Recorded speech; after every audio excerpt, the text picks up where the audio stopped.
കൂട്ടുകാരെ എല്ലാവർക്കും പുതിയ വീഡിയോയിലേക്ക് സ്വാഗതം. ഇന്നൊരു കടലക്കറിയുടെ റെസിപ്പിയാണ് കേട്ടോ. കടലക്കറി നമ്മൾ മല്ലിയും തേങ്ങയൊക്കെ വറുത്തരച്ചല്ലേ വെക്കാറ്. എന്നാൽ ഇതേപോലെ ഒരു പ്രാവശ്യം ഉണ്ടാക്കി നോക്കൂ. ഒരു പ്രത്യേക ടേസ്റ്റാണ് കേട്ടോ. ഇത് ചപ്പാത്തിക്കും അപ്പത്തിനും ചോറിനും ഒക്കെ നല്ല ടേസ്റ്റാണ്. ഒരു വെറൈറ്റി അല്ലേ? എല്ലാവരും ഒന്ന് കണ്ടു നോക്കൂ. അതിനായി തലേദിവസം കടല ഞാൻ വെള്ളത്തിലിട്ട് വെച്ചതാണ് കേട്ടോ. വെള്ളം കളഞ്ഞ് വെച്ചപ്പോഴേ ഒന്ന് മുളച്ച് വന്നു. നല്ല ഹെൽത്തി ആണല്ലോ കടല മുളപ്പിച്ചൊക്കെ കഴിക്കണത്. ഇനി നമുക്കതൊരു കുക്കറിലേക്ക് ഇട്ട് കൊടുക്കണം. അതിലേക്ക് എരിവിന് പച്ചമുളകും കുറച്ച് വെളുത്തുള്ളി അല്ലികളും ചേർത്തിട്ടുണ്ട്. ഇനി കടല വേവാൻ ആവശ്യത്തിനുള്ള വെള്ളം ഒഴിക്കണം. പാകത്തിന് ഉപ്പും കൂടി ഇട്ടതിന് ശേഷം ഒന്ന് വേവിക്കാനായിട്ട് വെക്കാം. കൂടുതൽ വെള്ളമൊന്നും ഒഴിക്കണ്ട കേട്ടോ.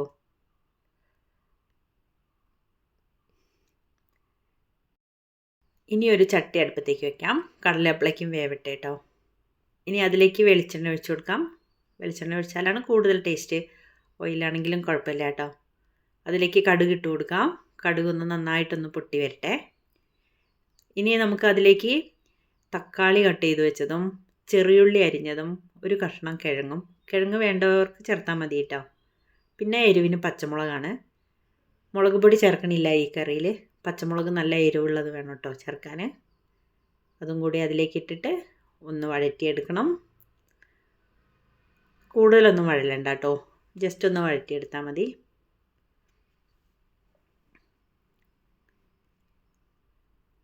ഇനി അതിലേക്ക് അല്പം ഇഞ്ചി വെളുത്തുള്ളി പേസ്റ്റും കൂടി ചേർക്കണം കേട്ടോ. എന്നിട്ടൊന്ന് വഴറ്റിയെടുക്കാം. കൂട്ടുകാരെ വീഡിയോ ഒന്ന് ലൈക്ക് ചെയ്ത് കാണണേ. അല്പം കറിവേപ്പിലയും കൂടി ഇട്ടിട്ടുണ്ട്. അപ്പോഴേക്കും നമുക്ക് കടല വേവിച്ചെടുത്തത് അതിലുള്ള വെള്ളത്തോടു കൂടി തന്നെ ഇതിലേക്ക് ചേർത്ത് കൊടുക്കാം. ഒന്ന് ഇളക്കി യോജിപ്പിച്ച് പാകത്തിന് ഉപ്പ് അതിലേക്ക് ഇട്ട് കൊടുത്ത് കിഴങ്ങും തക്കാളിയിലേക്കൊക്കെ പിടിക്കണ്ടേ, അതും കൂടി ഇട്ട് കൊടുത്തിട്ട് ഒന്ന് തിളച്ച് വരട്ടെ.